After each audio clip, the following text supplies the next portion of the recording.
สบายดียินดีต้อนรับทุกคนเข้าสู่ซอนอูลองซานเติมสต๊อกน้ำเอาไว้อันปีใหม่สงกรานต์เอาแล้วกินนมนอนเด้อสบายดีเด้อซื้อเครื่องซื้อของเข้าสงกรานต์ทุกคนเข้าปีใหม่ลาวเพราะว่าช่วงปีใหม่ลาวนี้จะมีงานขวัญหลายจากน้อยเริ่มสิมีงานขวัญเพราะว่าคนนุ่มสาวนี้อยู่บ้านเขานี่ที่ออกไปเฮ็ดเวียกในเมืองเขาจะกลับมาบ้านแล้วเขาจะมาเฮ็ดขวัญให้พ่อให้แม่แล้วเขาต้องการซื้อน้ำพวกนี้นะทุกคนฮะเฮ้กอใกล้เด้หมูเด้มอหมูอีกว่ามอแมวพอพูโอ้แล้วก็อันนี้อีกลูกว่าวได้ฮะนะมีตัวเดบอแบ้โอ้จอจอกโอ้เอิญปูดูเอิญย่าเด้เอิญนี่เด้โอ้เอิญอันนั้นเด้เอิญจ้อยเด้จ้อยมาเลยจ้อยเอิญแม่เด้เอิญตู้ขุนเด้เอิญเบาดีเด้เอิญกิ๊กเด้โอ้เอิญพอต้อยเด้โอ้ต้อยกับเอิญเป็นละเก่งเทวะเอิญต้อยอีกดูตัวย่อยมาได้ตัวย่อยเอ้ยเอิญเท้าตัวย่อยดูเท้าตัวย่อยวะแม่ ตัวก็มาสวยแม่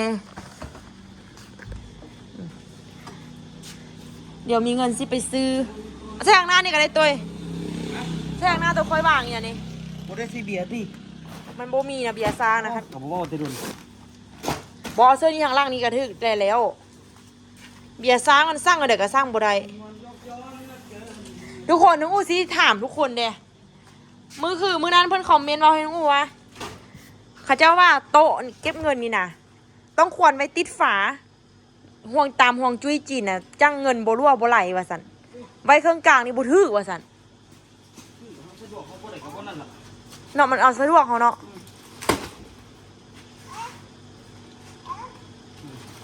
เอารั่วมาดูมาไม่เอาตัวดึงมันขึ้นมาดูตัวหลังนะเอาออกมาเม็ดซะนะลูกเอาเข้าท้องนี่เข้ามานี่ก็ได้สลับบ่โอ้หลังก้มหน่อยว่าเลย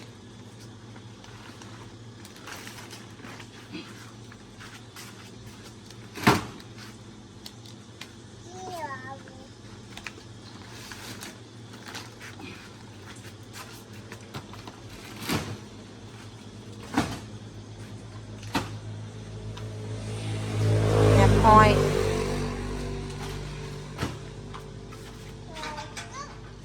จอจอกกอไก่กอไก่กอไก่พอพูมอแมวฟอไฟพอพูคอควายทอทงนอนกบอแบตัวนี้อีกเนาะบัดนี้เนาะตัววาวได้นี่อโอตัวย่อย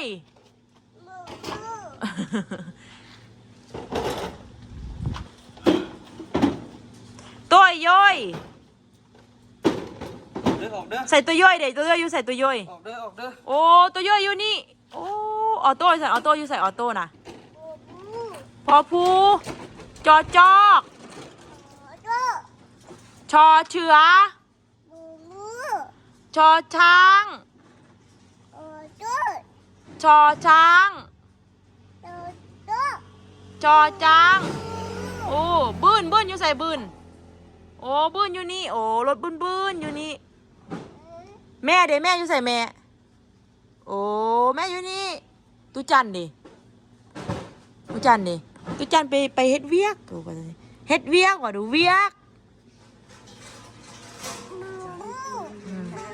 มาอีเมลมาถามบัดนี้นะอีเมลมาถามหัวโตอยู่ไสหัวโตอยู่ไสหูใส่หัวโตน่ะอันนั้นผมหูอันนี้ดีหูโอ้ยมัวละมานี่มาถามก่อนมาถามก่อนมานี่มาถามก่อนมาถาม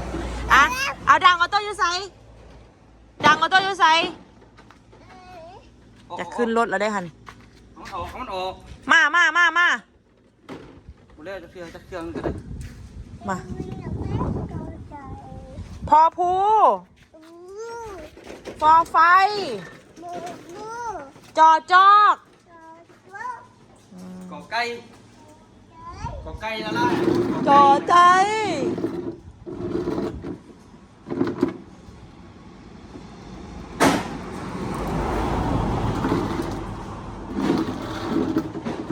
ย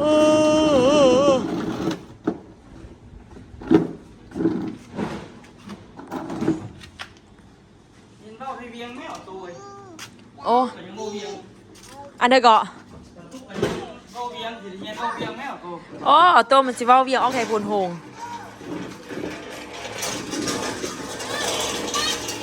เอาอะเรื่องราวแต่ละมือเนาะที่เกิดขึ้นประมาณนี้ทุกคนเอ้ยชีวิตอูร้องสางกับตะย่อยนะ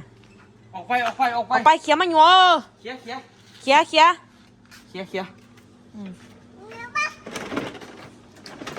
ยมันหยอดนี่อีสเบียอ้าว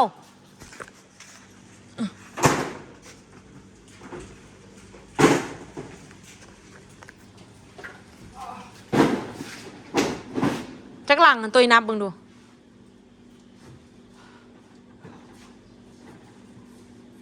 อันนี้น้ำมันเอาไว้ให้ขายทุกคน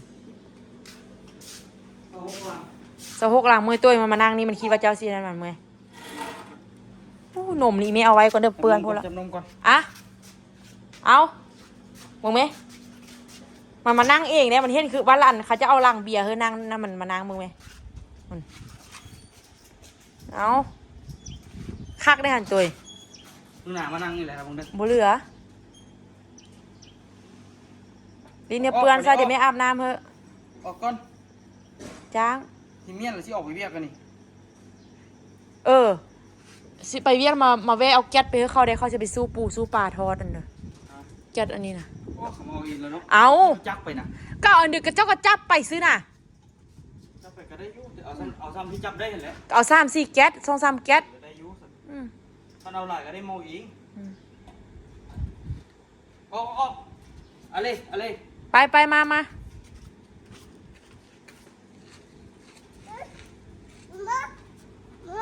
พอแล้วบุคี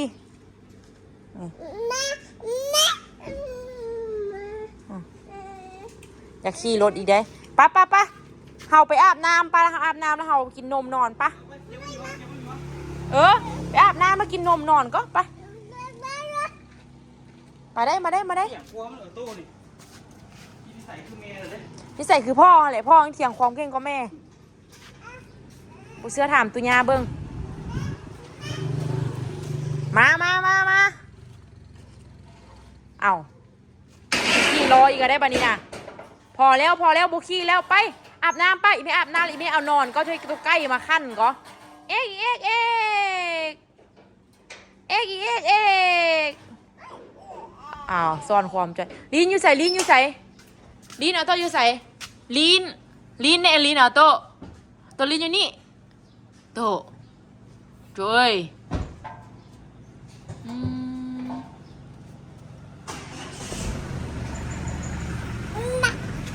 ไปทุกคนอันคลิปที่แล้วที่พวกเขาพากันเว้าเรื่องไปเฮ็ดเวียกอยู่แคนาดานะแล้วเพิ่นมีเพจแล้วก็ให้อันเบอร์ติดต่อแล้วตอนนี้ฮันมีแอดมินทางเพจหั่นล่ะติดต่อมาทางเบอร์โทรของอู้กับต้ยเลยเนาะทุกคนเนาะได้คำตอบเป็นไงเด้ พอดีคนที่ส่งข้อความมาน่ะเขายังเห็นข้อความข้างเก่าอยู่เป็นคนที่ว่าเขาซื้อเตียงนอนให้ออโต้เนี่ยเตียงนอนโยกนะ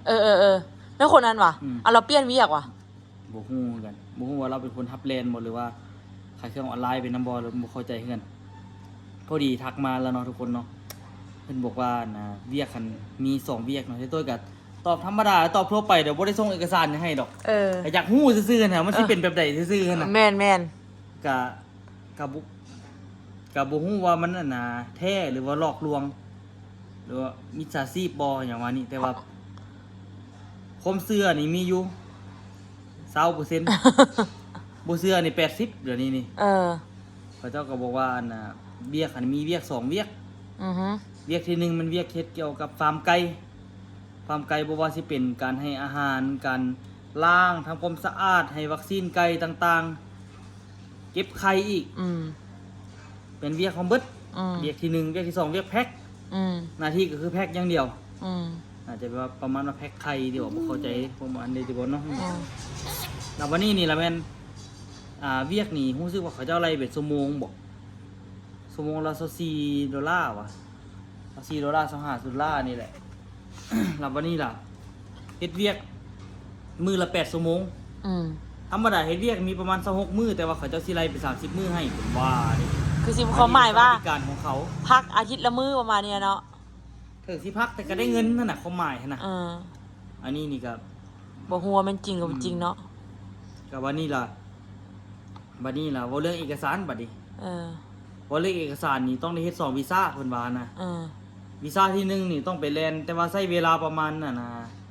ใช้เวลาประมาณ4เดือนนี่แหละมันจังสิแล้วบ่ทุกอย่างหั่นน่ะ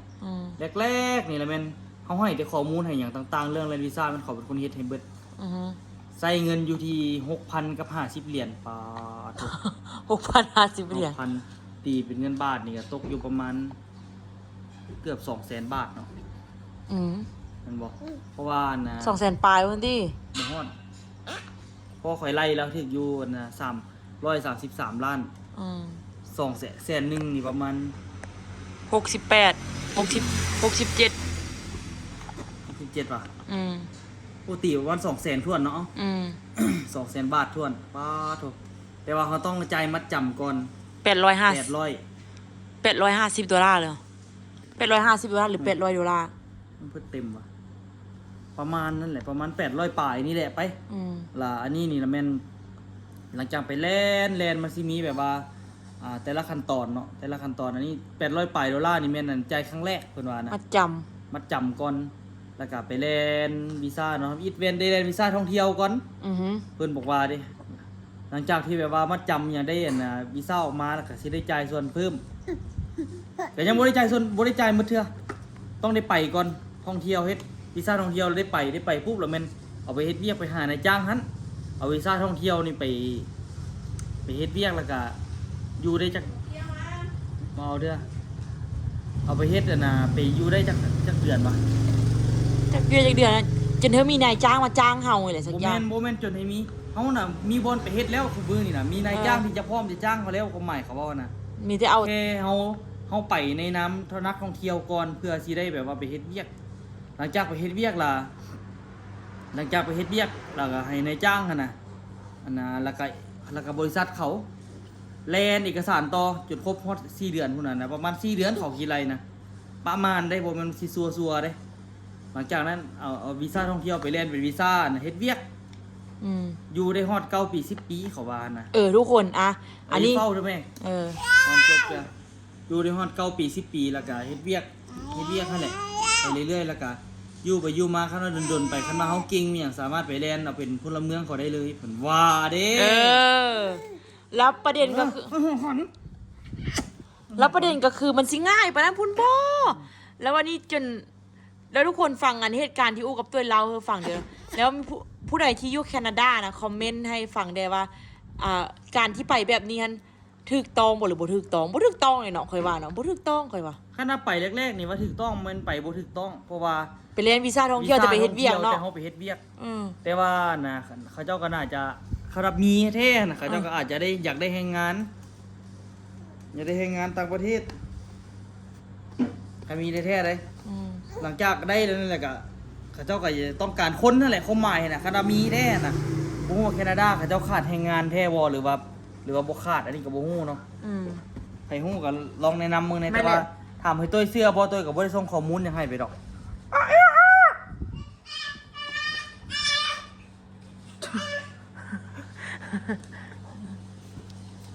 โอ้ยย่านเหรอลูกย่านโอ้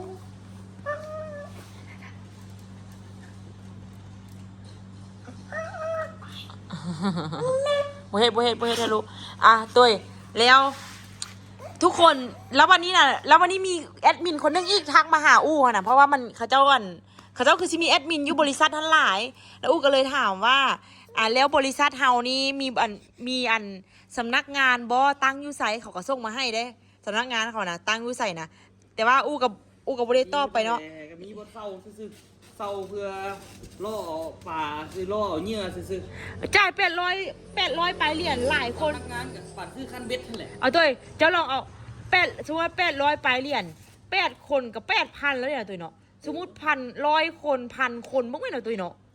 เพราะว่าเจ้าต้องการประมาณจะคน อืม เพราะว่าอยากได้ประมาณ60คนรอบแรก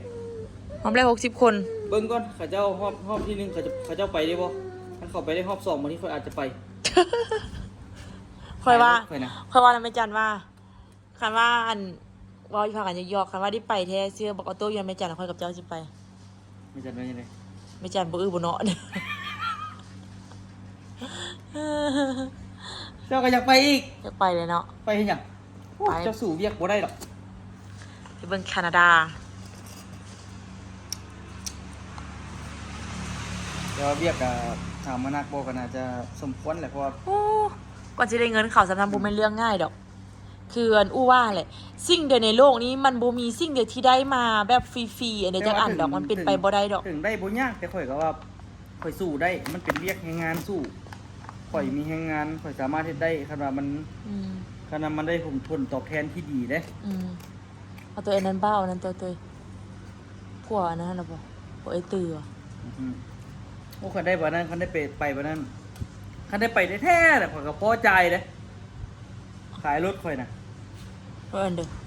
น วาระ โอ้ไอ้อ่างก็สิขายลูกเดียวเลย ห้วยขายปลาน้อยเอาปลาใหญ่เนาะ คุณได้ ซับให้เป็น ปาสุดท้ายไปเป็นผีน้อยอยู่บนนะ อาลาทุกคนไปก่อนเด้อผู้ใดคอมเมนต์ให้น้องอู้เลยทุกคนว่าแท้หรือบ่แท้แต่ว่าตอนนี้ยังเสื้ออยู่40%ทุกคน